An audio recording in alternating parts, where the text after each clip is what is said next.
അവർക്ക് ഇഷ്ടപ്പെട്ട രീതിയിൽ ജീവിക്കാനാ ഞങ്ങൾ ശ്രമിക്കുന്നത്. അവരെ ഒന്നിപ്പിക്കണം. കാവ്യക്ക് വേറെ കല്യാണാലോചനകൾ തുടങ്ങിയിട്ടുണ്ട്. അതുടനെ നടക്കും. എന്റെ കാവ്യമോളെയാണ് ഉദ്ദേശിക്കുന്നതെങ്കിൽ തെറ്റിപ്പോയി മാഡം. എന്റെ കണ്ണനല്ലാതെ ലോകത്ത് ആർക്കും കാവ്യമോള് മനസ്സ് കൊടുക്കില്ല. അത് നിങ്ങൾ പറഞ്ഞാ മതിയോ? മതി, ഞാൻ പറഞ്ഞാ മതി. കാരണം എന്നെ പോലെ അവളുടെ മനസ്സറിയാവുന്ന വേറൊരാളില്ല. കാവ്യക്ക് വേറെ കല്യാണം നടക്കും. ഇല്ല, നടക്കില്ല. ഇവൾ ഇത്രയും ഉറപ്പിച്ചൊരു കാര്യം പറയുന്നത് ഞാൻ കേട്ടിട്ടില്ല. ഇപ്പോഴാ ഇങ്ങനെ ഒരു ശബ്ദം ഞാൻ കേൾക്കുന്നത്. ഇപ്പൊ എനിക്ക് ഉറപ്പാ കാവ്യമോള് വേറെ ആരെയും കല്യാണം കഴിക്കില്ല. നിങ്ങളൊരു മന്ത്രിയുടെ ഭാര്യയോടാണ് സംസാരിക്കണമെന്നുള്ള ഓർമ്മ വേണം. ഞങ്ങൾ കാരണമാണ് അദ്ദേഹം മന്ത്രിയായത്. അത് മാഡം ഓർക്കണം. എന്റെ കണ്ണൻ ജീവ. അവൻ കാവ്യയ്ക്കും കാവ്യ അവനും ഉള്ളതാണ്. എന്തൊക്കെയാ നിങ്ങൾ ഈ പറയുന്നത്?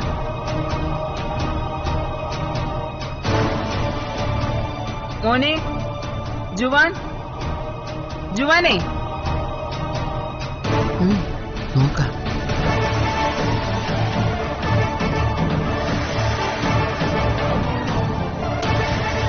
എന്താ അമ്മേ? ആരെ? മോനെ, ഞാൻ കണ്ണന്റെ ജീവയുടെ അച്ഛമ്മയാ. ഓ, എന്താ അച്ഛമ്മേ? മോനെ അച്ഛമ്മയെ സഹായിക്കണം. എന്താ കാര്യം? കാവ്യമോൾ എവിടെ എന്താന്നൊക്കെ മോൻ പറഞ്ഞു തരണം. ഇത് അപേക്ഷയാ.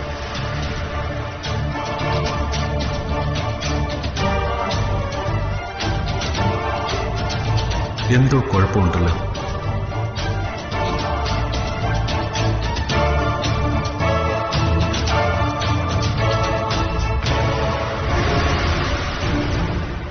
എന്താ അച്ഛമ്മേ? അച്ഛമ്മ കാര്യം പറയും. മോനെ, കാവ്യയും ജീവയും പിരിഞ്ഞു ജീവിക്കുക. അവരെ ഒന്നിപ്പിക്കാൻ വേണ്ടിയാ. മോനൊന്ന് സഹായിച്ചാ പുണ്യം കിട്ടും. ഞാൻ പറഞ്ഞു അതൊക്കെ കോടതി പോയി പറയാൻ. ഇവിടെ അതിനൊന്നും നേരമില്ല. അമ്മേ, അച്ഛമ്മേ, എന്റെ ഒരു കേസ് കാവ്യ വാദിച്ചിട്ടുണ്ട്. അത്രേ ഉള്ളൂ ഞങ്ങൾ തമ്മിലുള്ള റിലേഷൻ.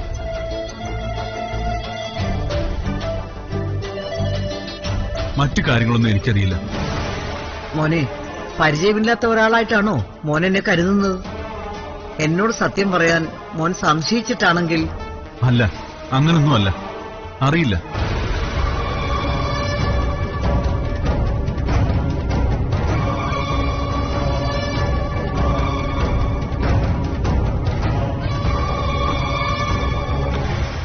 പാവം, തകർന്നുപോയി.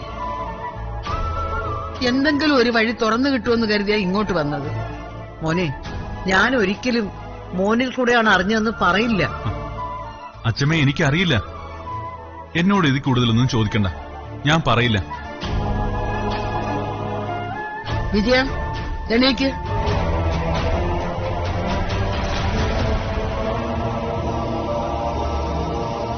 വിജയ, എഴുതേക്കാനാ പറഞ്ഞത്.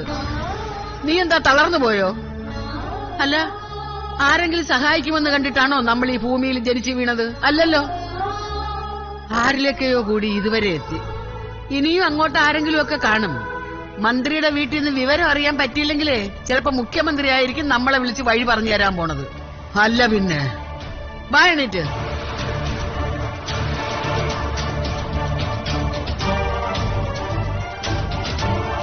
അല്ല, അത്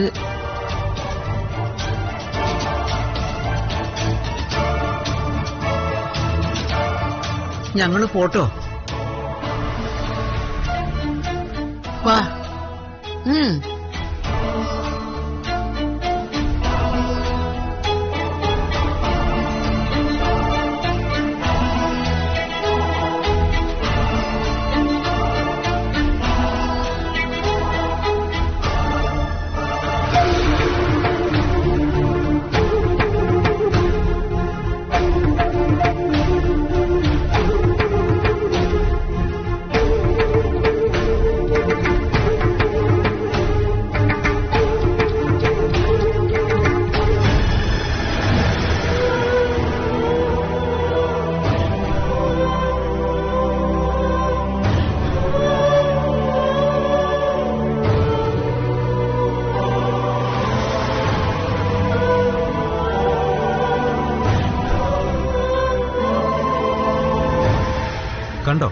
കണ്ടു.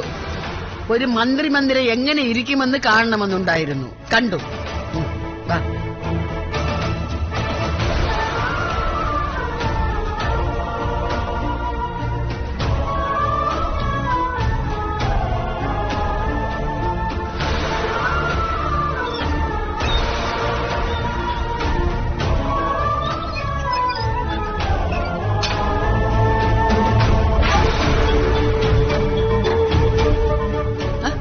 നീ സമാധാനപ്പെട്.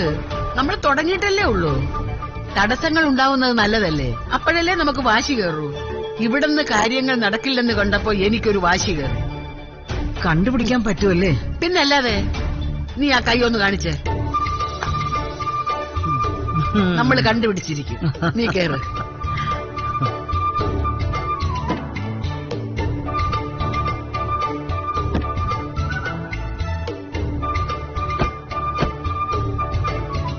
മന്ത്രി ഉണ്ടായിരുന്നോ? എന്താ പറഞ്ഞു? ഒരുപാട് കാര്യങ്ങൾ പറഞ്ഞു. നീ വണ്ടി എടുക്ക് പോനാ.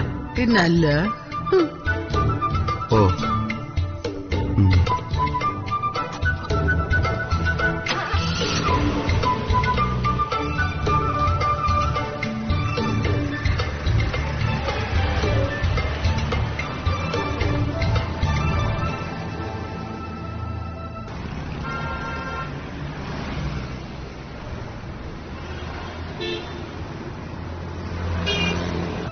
ഓ, അങ്ങനെയൊക്കെയാണോ കാര്യങ്ങള്? അതെ അമ്മേ, എന്തൊക്കെയോ കുറെ ഇഷ്യൂസ് ഉണ്ട്. ജീവ വളരെ നല്ല മനുഷ്യനാ. അവരൊരുമിക്കുന്നതിൽ ഒരുപാട് കാര്യങ്ങൾ തടസ്സമായിട്ടുണ്ട്. അതാ ഞാൻ വീടോ വഴിയോ പറയാത്തത്. എനിക്ക് അവസാനം വിഷമം തോന്നി. ഞാൻ വഴി പറയാൻ തുടങ്ങുകയായിരുന്നു. വേണ്ട, അത് ചിലപ്പോ രണ്ടു പേർക്കും ഒരുപാട് ടെൻഷൻസ് ഉണ്ടാക്കും. പിരിഞ്ഞതിനേക്കാൾ കൂടുതൽ പ്രശ്നങ്ങളാവും. എന്നാ പിന്നെ ജീവിയെ വിളിച്ച് വിവരം അറിയിക്കേ. പറയണോ വേണ്ടെന്ന് ഞാൻ ആലോചിക്കാം.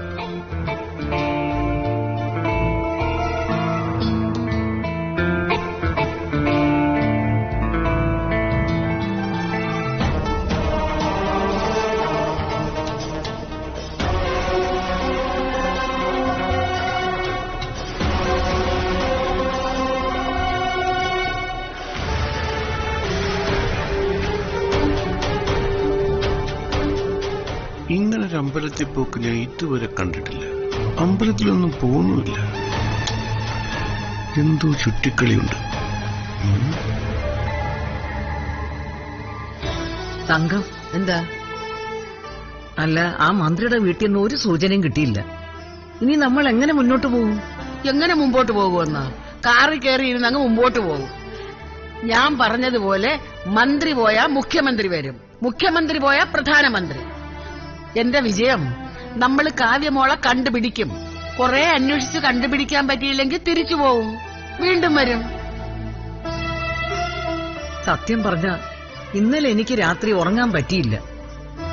കാവ്യമോളുടെ അടുത്തേക്ക് പോവാണല്ലോ എന്നുള്ള ഒരു ഉത്സാഹമായിരുന്നു. പക്ഷേ ഈ പക്ഷേ ആരാണോ എന്തോ കണ്ടുപിടിച്ചത്. എന്തോന്ന് പക്ഷേ? തമിഴിലൊരു പാട്ടുണ്ട്, നീ കേട്ടിട്ടുണ്ടോ?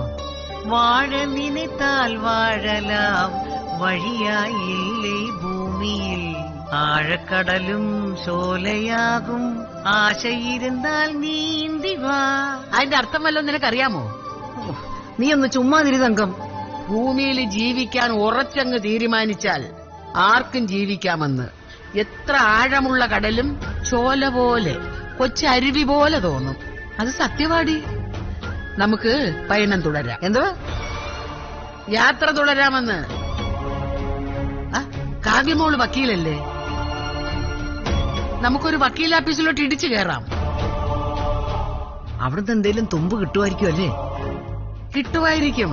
ഇനി അവിടുന്ന് കിട്ടിയില്ലെങ്കിൽ അടുത്ത സ്ഥലത്തുനിന്ന്. കിട്ടുന്നത് വരെ നമ്മൾ പൊയ്ക്കൊണ്ടേയിരിക്കും.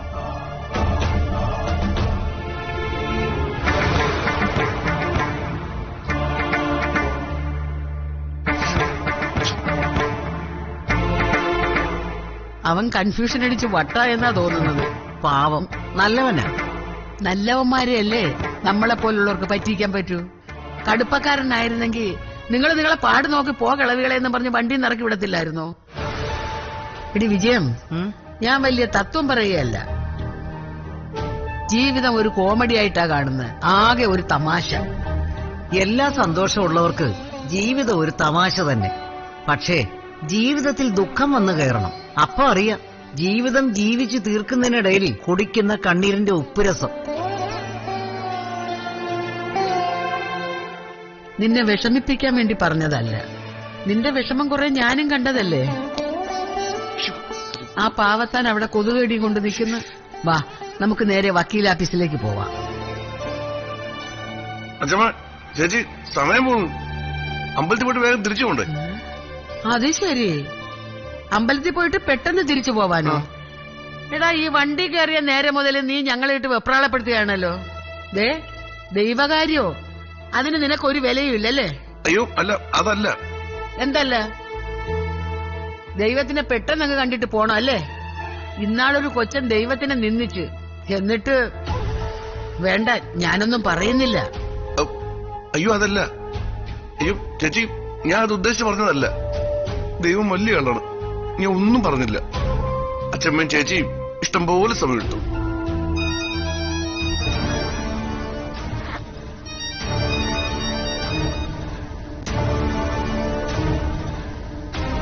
ആ മോളെ, അച്ഛമ്മേ, എന്തെങ്കിലും സൂചന കിട്ടിയോ?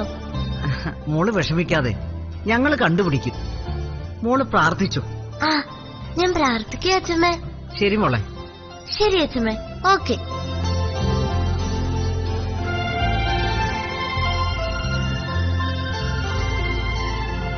ആരെ കണ്ടുപിടിക്കുന്ന കാര്യം അച്ഛമ്മ പറഞ്ഞത്?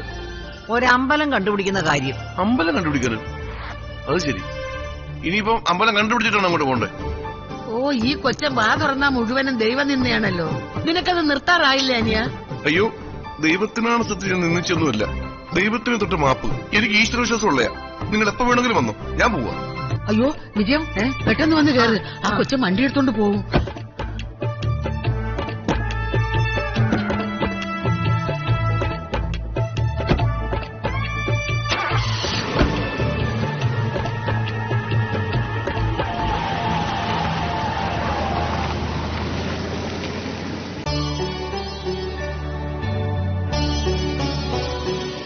അല്ല, നമ്മുടെ അച്ഛമ്മമാർക്ക് പെട്ടെന്നൊരു അമ്പലത്തിൽ പോക്ക് സർപ്രൈസ് ആയിട്ട്, അതെന്താന്നാ ഞാൻ ആലോചിക്കുന്നത്. അമ്പലത്തിൽ പോകുന്നത് എപ്പോ വേണമെങ്കിലും ആയിക്കൂടെ അച്ഛാ? അല്ല അച്ഛാ, എനിക്ക് തോന്നുന്നതേ ചിലപ്പോ അച്ഛനും അമ്മയും പെട്ടെന്ന് ഒത്തുചേരാൻ വേണ്ടിയിട്ടായിരിക്കും ദൈവത്തെ കാണുന്നതെന്ന്.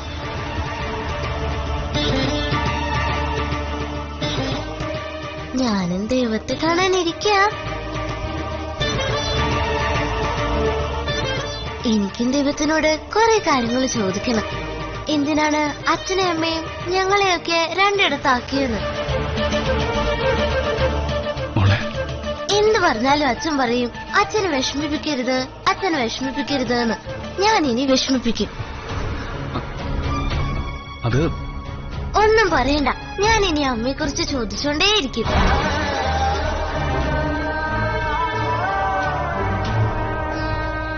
ഞാൻ ചോദിക്കട്ടെ അച്ഛാ, അച്ഛമ്മ ചോറ്റാനിക്കരയൊക്കെ പോയിരിക്കല്ലേ? ചോറ്റാനിക്കര പോകുന്ന വഴി അച്ഛമ്മ അമ്മയെ കണ്ടെന്നിരിക്കട്ടെ. എന്താ മോളെ? വെറുതെ ചോദിച്ചതാ അച്ഛാ. സങ്കല്പ ചോദ്യം എന്നൊക്കെ പറയില്ലേ, അങ്ങനെ ഒരു സങ്കല്പ ചോദ്യം. അച്ഛമ്മ അമ്മയെ കാണുകയാണെങ്കിൽ എന്തായിരിക്കും? അച്ഛമ്മ അമ്മയെ കണ്ട എന്തായിരിക്കുന്നോ? ആ, എന്ന് വെച്ചാ അമ്മയെ കണ്ടുവന്നിരിക്കട്ടെ. കണ്ടു കഴിഞ്ഞ് അമ്മ ഇങ്ങോട്ട് കൂട്ടിക്കൊണ്ട് വന്നു കഴിഞ്ഞാ അച്ഛൻ എന്തായിരിക്കും പറയുന്നേ? എന്റെ മോളെ, മോൾ അങ്ങനെയൊന്നും സ്വപ്നം കാണാതെ. അങ്ങനെയൊന്നും നടക്കില്ല. അതുകൊണ്ട് അതൊക്കെ ആഗ്രഹിച്ച് വിഷമിക്കാതെ. ഇല്ലച്ചാ, ഞാൻ ആഗ്രഹിച്ച് വിഷമിക്കൊന്നുമില്ല. ഞാൻ വെറുതെ ചോദിച്ചതാ. അച്ഛൻ അമ്മയെ കണ്ട് അമ്മയെ വിളിച്ചുകൊണ്ട് വന്നാ അച്ഛൻ എന്തു പറയും? മോളെ, പറയേണ്ടതൊക്കെ അമ്മയാ. തീരുമാനങ്ങൾ അമ്മയാ എടുക്കേണ്ടത്. എന്ന് വെച്ചാ അമ്മ ഇങ്ങോട്ട് വന്നാ അച്ഛന് സന്തോഷമുള്ളൂ എന്നല്ലേ? മോൾ ആ വിഷയം വിട്ടേക്ക് മോളെ. ഞാൻ എന്തിനാ ആ വിഷയം വിടുന്നത്? എന്റെ അച്ഛന്റെയും എന്റെ അമ്മയുടെയും കാര്യമാണ് ഞാൻ ചോദിക്കുന്നത്. അതറിയാനുള്ള അവകാശം എനിക്കുണ്ട്, ഇല്ലേ? അതുണ്ട്. മോൾക്ക് ചോദിക്കാനുള്ള അവകാശം അധികാരം ഒക്കെ ഉണ്ട്. പക്ഷെ ചില ചോദ്യങ്ങൾക്ക് ഉത്തരം പറയാൻ പ്രയാസമായിരിക്കും മോളെ. ഞാൻ ചോദിച്ചതിന് ഉത്തരം പറയച്ചാ. അമ്മ ഇങ്ങോട്ട് വന്നാ അച്ഛന് സന്തോഷമേ ഉള്ളൂ അല്ലേ? അതോ ദേഷ്യമാണോ? ഒരിക്കലും ദേഷ്യം ഉണ്ടാവില്ല മോളെ. ഓക്കെ, എന്ന് വെച്ചാ അച്ഛന് ദേഷ്യം ഉണ്ടാവില്ല. പക്ഷെ അമ്മ വരുമോ എന്ന് സംശയമുണ്ട്. നീ എന്താ കോടതിയിൽ വാദിക്കുകയാണോ? അതെ, വാദിക്കുകയാണ്. അമ്മ അഡ്വക്കേറ്റ് ആണെന്നല്ലേ പറഞ്ഞിട്ടുള്ളത്. അമ്മയുടെ മോളല്ലേ ഞാൻ വാദിക്കട്ടെ. അച്ഛൻ ഉത്തരം പറയൂ. ഇത് കോടതിയാണല്ലോ. കോടതിയിൽ കള്ളം പറയാൻ പാടില്ല.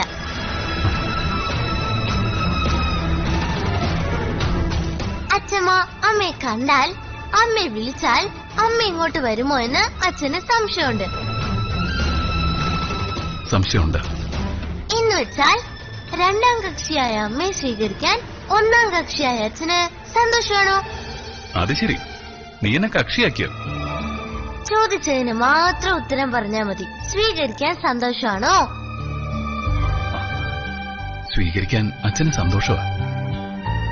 പക്ഷേ അമ്മ വരുമെന്ന് സംശയമാ. ഇതിൽ നിന്നും കോടതിക്ക് മനസ്സിലാവുന്നത് വളരെ ദേഷ്യമുണ്ടാക്കുന്ന എന്തോ കാര്യം അമ്മയുടെ ഭാഗത്തുണ്ടെന്നാണ്.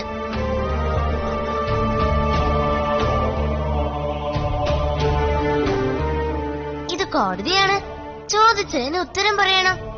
ഉണ്ട് മോളെ, ഉണ്ട്. എന്താണിത്? ഒക്കെ പറയാം. ഇത് കോടതിയാണ്. കോടതിയിൽ ചോദ്യങ്ങൾക്ക് ഉത്തരം വേണം. ഉത്തരം മുട്ടിക്കുന്ന ചോദ്യങ്ങൾ ചോദിച്ച എങ്ങനെ മറുപടി പറയാനാ? അങ്ങനെയാണെങ്കിൽ വേറൊരു ചോദ്യം. നേരിട്ട് അച്ഛൻ ചെന്ന് അമ്മയെ വിളിച്ചാൽ അമ്മ വരൂ?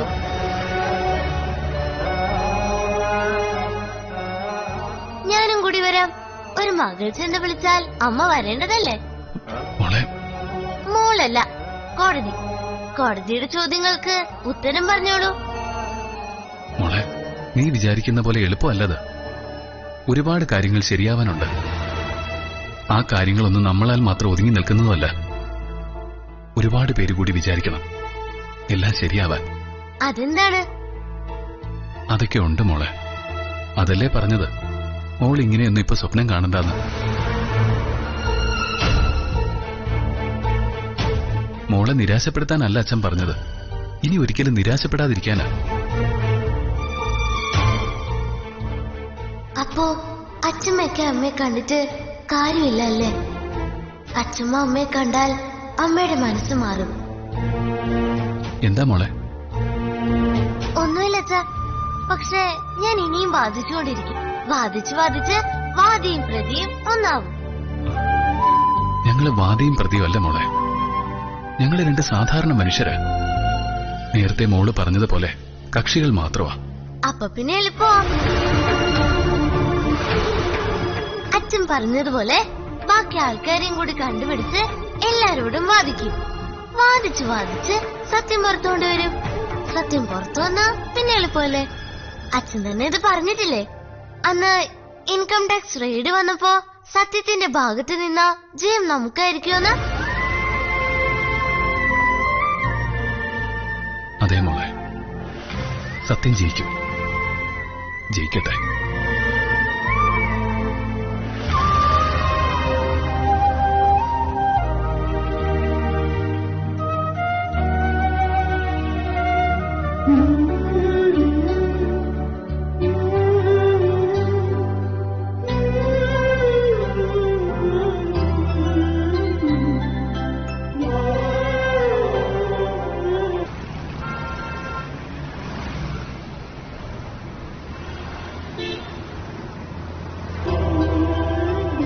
വിജയ്, നമുക്കൊരു ചായ കുടിച്ചാലോ?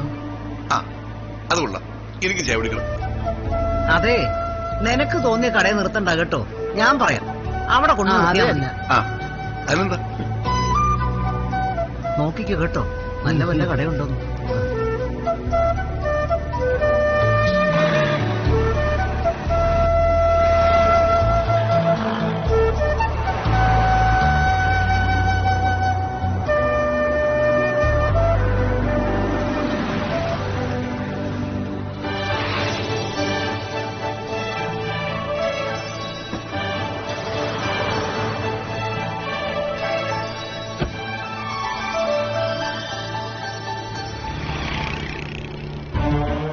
അല്ല, റോഡിൽ നിന്ന് ഓ നിനക്കിതൊന്നും ശീലമില്ലല്ലേ? സാരമില്ല, ചായ ഞാൻ ഇങ്ങോട്ട് കൊണ്ടുവരാം. നീ ഇവിടെ ഇരുന്നാ മതി.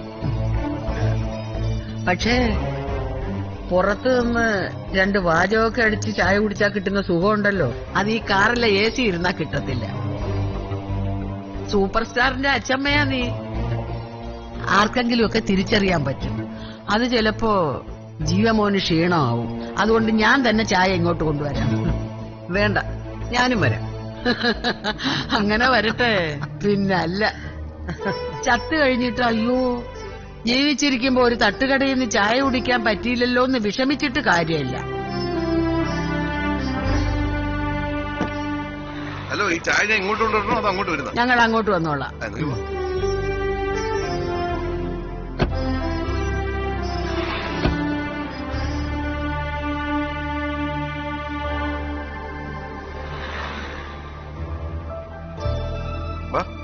ചേട്ടാ 3 ചായ. വിത്തോട്ടോ. കണ്ടിട്ട് എന്തോ തോന്നുന്നു? മിണ്ടായി തങ്കം, മധുരം ഇടാം. 1940 മോഡലാ. എഞ്ചിനൊക്കെ സൂപ്പറാ. ഇനിയും ഓടും. കുറഞ്ഞത് 20 വർഷം. ചേട്ടാ എനിക്ക് പഞ്ചസാര കുറച്ചുകൂടെ ചേട്ടാ. കണ്ടോ, ഇപ്പോഴത്തെ പിള്ളേർക്കാ ഓരോ പ്രശ്നങ്ങള്. എടി, നിനക്ക് കഴിക്കാൻ എന്തെങ്കിലും വേണോ? ചെറുകടിയോ മറ്റോ? ഒന്നും വേണ്ട. ഇവിടെ ദേ അങ്ങോട്ട് പോ.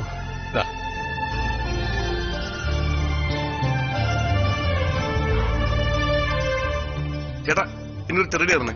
എന്തോളെ? വാഴക്കാപ്പം ഉണ്ട്, ബ്രെഡ് റോസ്റ്റ് ഉണ്ട്. ബെഡ് റോസ്റ്റ് എടുത്തു. Bed roast. ശരി. ഓക്കെ.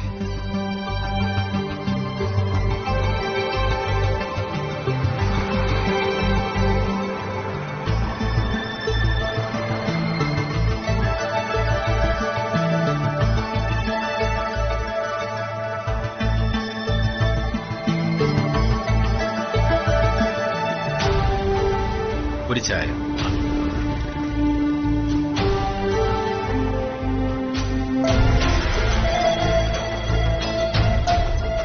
അച്ചമ്മയോ ആ ചേച്ചിയോ അല്ലേ? ഇവരെന്തിനാ ഇവിടെ വന്ന്? കാവ്യമോളെ ഒന്ന് കണ്ടു കിട്ടിയാ മതി. തിരിച്ചു കൊണ്ടുപോകുന്ന കാര്യം ഞാൻ ഏറ്റു. നീ ധൈര്യമായിട്ടിരിക്കെ. നമ്മൾ ഉറപ്പിച്ചിറങ്ങിയതല്ലേ, കണ്ടുപിടിച്ചേ തിരിച്ചു പോകും. ആരെ കണ്ടുപിടിക്കുന്ന കാര്യം ഇവരീ പറയുന്നത്? കണ്ടുപിടിച്ചു കഴിഞ്ഞാൽ തങ്കം, എന്നിട്ട് വേണം നമുക്ക് അമ്പലങ്ങളിൽ പോവാൻ. കുറെ നേർച്ചകൾ നടത്താനുണ്ട്. എന്താ ഇവരുടെ ഉദ്ദേശം?